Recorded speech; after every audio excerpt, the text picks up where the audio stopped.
زکوٰۃ اسلام کا جو معاشی سسٹم ہے اس کی بہتری کی ضمانت ہے۔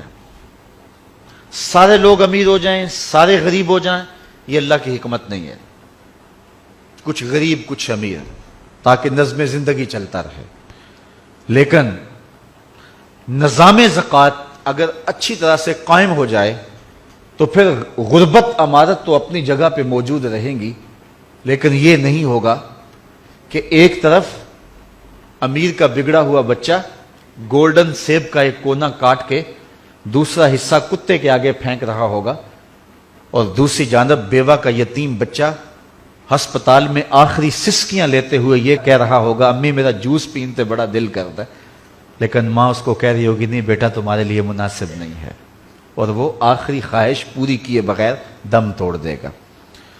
اگر نظام زکوٰۃ ہم قائم کر دیتے ہیں تو پھر معاشرے کے اندر محرومیاں ختم ہو جائیں گی، اور یہ اسلام کا دیا ہوا نظام ہے۔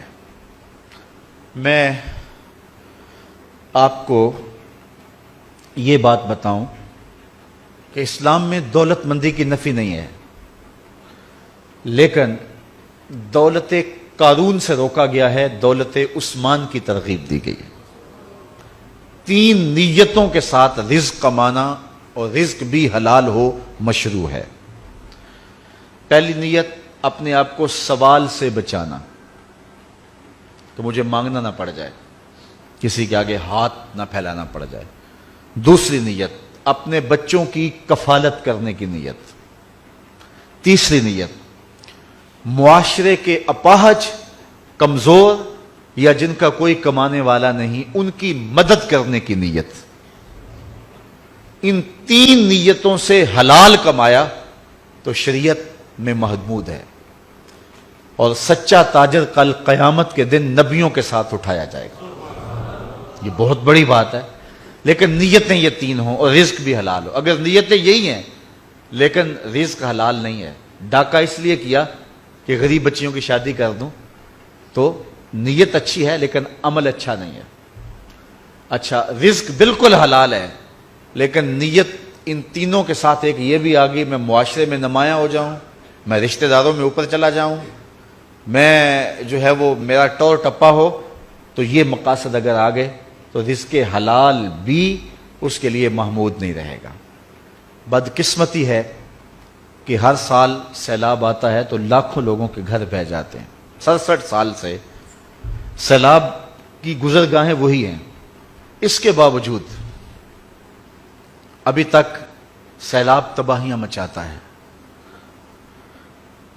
یہاں گزرگاہیں گہری کی جا سکتی تھیں، سب سے زیادہ جرمنی میں بارشیں ہوتی ہیں تو وہاں 50-50 فٹ گہرے جو ہیں وہ دریا ہیں، اور جتنا پانی ہو وہ کھینچ کے سمندر میں لے جاتے ہیں۔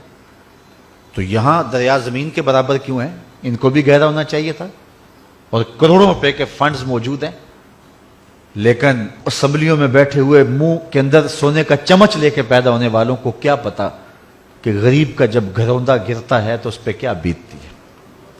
وہ ماں جس نے پائی پائی جوڑ کے، کمیٹیاں ڈال ڈال کے، لوگوں کے گھروں کے برتن مانج مانج کے بیٹی کا جہیز بنایا ہوتا ہے، جب پانی کا ریلا بیٹی کا جہیز بہا کے لے جاتا ہے تو اس ماں کے دل پہ کیا گزرتی۔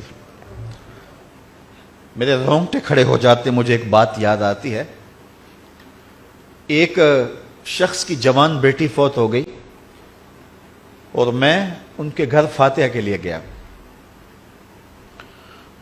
تو وہ خاتون بھی کہہ رہی تھی اور اس کا شوہر بھی کہہ رہا تھا،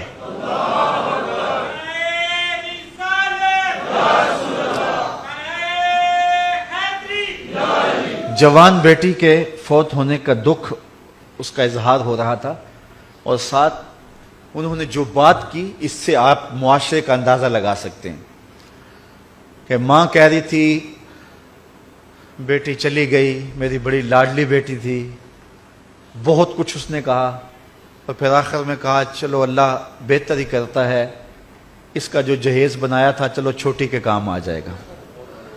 تو مجھے بتائیں کہ یہ ہے معاشرے کی محرومیاں، جب وہ ڈور ڈنگر جو 5-5 سال سے پال کے جوان کیے ہوتے ہیں اور بوڑھے باپ کی آرزو ہوتی ہے ان کو بیچ کر کے ہم بیٹی کی شادی کر دیں گے، جب پانی میں بہ جاتے ہیں تو اس کیفیت کو وہ نہیں جان سکتے جو ایوانوں میں بیٹھے ہیں۔ سکھیے دی گل سکھیا سن کے اتنا خوش نہ ہوندا، دکھیے دی گل دکھیا سن کے ہنجو پر ہوندا۔ تو میاں صاحب فرماتے ہیں اصل یہ دکھیا ہی جان سکتا ہے کہ کیفیت کیا ہوتی ہے۔ کاش کہ ہمارے آیان اقتدار کو یہ توفیق نصیب ہو کہ پشتوں کے لیے جو اربوں روپے پڑے ہیں اس سے جو ہے وہ بند باندھے جائیں، اور جو ہے وہ پانی کی آبی گزرگاہیں جو ہیں ان کو گہرا کیا جائے، اور ہر سال یہ ظلم اور یہ زیادتی نہ ہو۔ آفتیں تو آتی ہیں، تمام ممالک میں آتی ہیں، لیکن اس طرح کے نقصان نہیں ہوتے۔ یہ ہماری ناحکمتی کا نتیجہ ہے۔ پھر اشک شوئی کے لیے ہم جو ہیں وہ انہیں کچھ کر رہے ہوتے ہیں، اور وہ بھی وعدوں تک جو ہے وہ حاصل ہوتا ہے، اس کے آگے کچھ نہیں ہوتا۔